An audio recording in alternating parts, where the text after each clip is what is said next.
Hello and welcome. Anita Karungi, tennis commentator, and I are here to bring you the very latest from the French Open 2026. Hello, Anita Karungi. Hi. So good that we are here discussing the French Open 2026, which, my goodness, I don't know how far from the script it has gone, but this must be one of the wildest French Opens that we have seen. So, give us your take so far on the men's. How has that been for you? An emotional roller coaster. Like, I don't know how much more I can take. Like, please, no more surprises. It's been so wild and so different, compared to last year's Roland Garros. Where can we even start? For one, we are guaranteed a new Grand Slam champion on the men's side, not even just French Open champion, new Grand Slam champion, period. This all was sparked off with the early elimination of Yannick Sinner. Like, no one was expecting that. He was almost there. He was almost at the finish line. He had two sets. He was 5-1 up in the third set. He needed one more game, just one more game to finish and make it through to round three.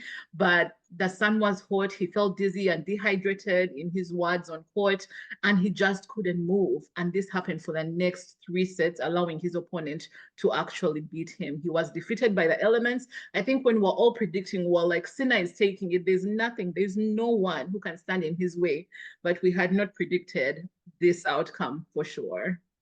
Could it have been fatigue from Madrid, from the Indian Wells, Italian ATP?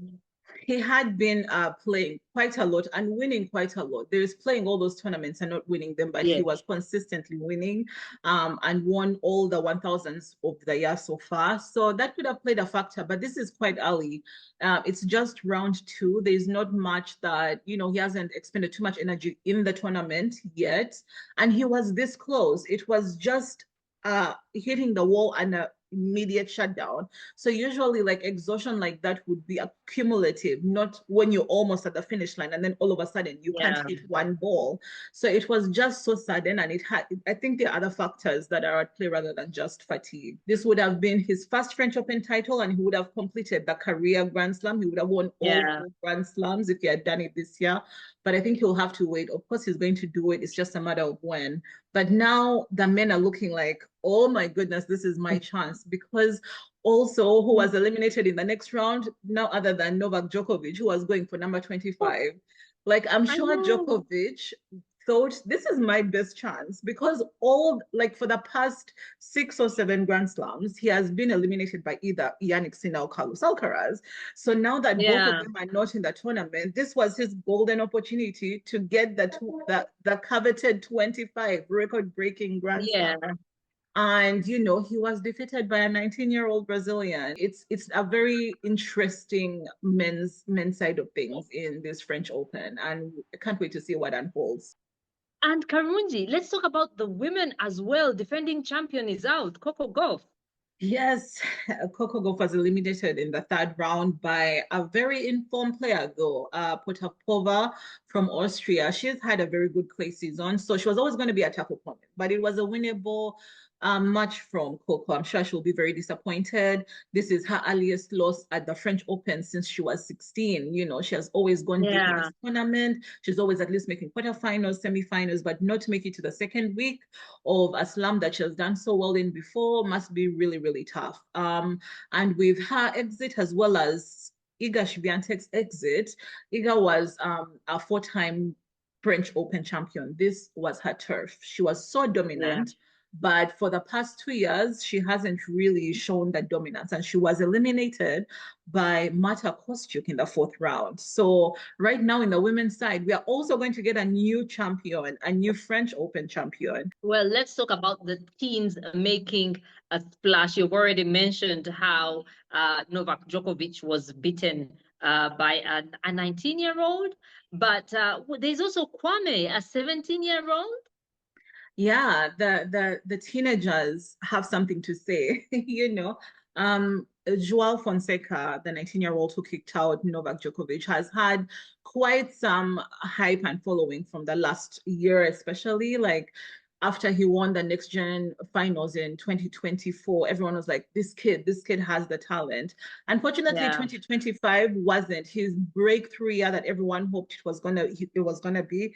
He made it to a bunch of third rounds in Grand Slams, but never really challenging the big players. You know, he's still losing to Sinner and Alcaraz, and he's not really like, you know, breaking through into the top 10 like everyone had expected.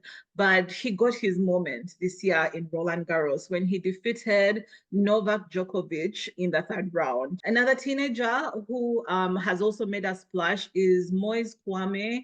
He's the 17-year-old Frenchman who had a wild card into this tournament. I'm sure 90% of people hadn't heard of him. I hadn't heard of him before the Miami Open, where he won his first tour level match. He had only won one tour level match before entering this tournament. And he goes on to make a run to the third round. What a story. He's the first 17-year-old to reach the third round at the French Open since 1989. So it's been a while. And the last 17-year-old to do that at a different tournament at Wimbledon was the one and only Rafael Nadal. So people have high expectations right now. But, you know, I caution people to just, you know, make wild predictions about his career, because this is literally only the second tournament that he has won a match at tour level. He's very, very brand new, and he does show a lot of great potential, but he still needs time. He still needs time. So we are midway now at the French Open. How do you see this ending? Very unexpectedly. Like, you can't for what has the first week taught us is that we really cannot predict anything, and I'm even scared to say what I think will happen because I know it's not going to happen. You know, the script was written and then thrown, burnt, buried. There's no script. We are just we're just here.